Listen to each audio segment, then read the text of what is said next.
Was the pitch of fourth test a result of what happened in the third test? We just wanted to play safe and make sure we don't go down 2-all instead of keeping the series with us 2-1.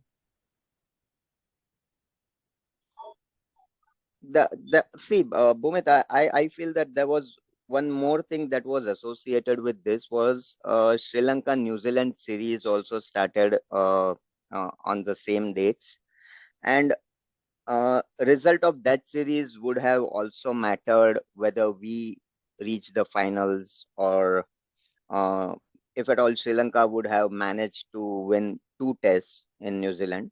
Which would have been a very difficult task in any case. But had that happened, we would have lost the place in finals, right? And Right. till the fourth or the fifth day, if at all I remember, the test was the Sri Lanka New Zealand test. The first test was pretty much in balance, and had they won it, we would have, and had we lost it in Ahmedabad, we would have waited for the second test of New Zealand Sri Lanka to give the result, and whether we'll be going to the finals or not. So I would say, not only did we actually ensure that a, a, a drawn test match gave us an assurity to play the finals. At the same time, as I said earlier, our batters came back to form. Not only Virat Kohli, Shubman Gill scored a brilliant century. Even KS Bharat was in form.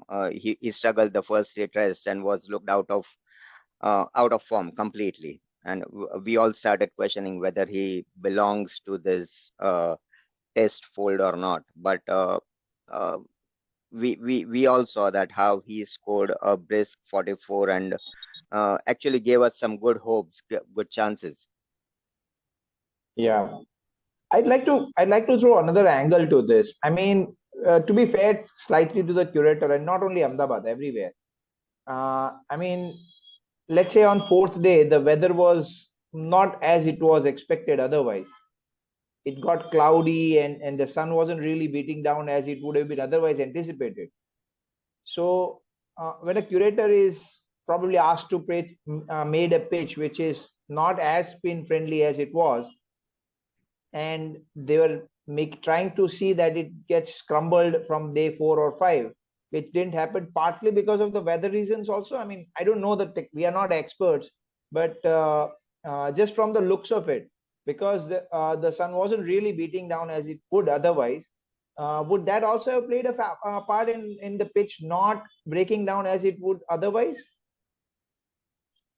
Uh, Quite possible, because on the fourth and fifth day there was overcast conditions, and Yeah. it could have rained. That was the forecast, and Yes, probably absolutely. that was. I mean, in India, the pitches should start breaking from say third or fourth day. Yeah. But uh, I mean, see, Australia scored 480 on the first 2 days, and Yeah. Yeah. uh, after the first 2 days, the only team that could have won the test match would have been Australia, right? And uh, I wouldn't agree to that, but carry Yeah, on. debatable, but yeah. at 480, you cannot lose a match. See, right? Well, we We have have seen that Scoring beaten them by 480. happening. when they were scored 530 also. We I have seen understand we there have are seen that exceptions. happening. There are exceptions. But come fourth day, at the end of fourth day, it would have been only Australia who could have lost the match, Correct. right? Exactly. So the uh, scenario so changed that the first 2 days, Australia was the only team who could have won, and Yeah, yeah. at end of the fourth day, Australia was the only team who could have lost. So, And uh, and and such funny things happen in. I mean, if you remember the last test between India and England, India dominated the first 2 days, yes, scored some 400 plus, bowled out England for 280 odd, and we were dominating, and we were cruising at 100 and something for three on day 3. But then there was a collapse, and they chased down 380 quite comfortably thanks to with the Baz Bairstow ball. and Joe Root. Yeah, Absolutely.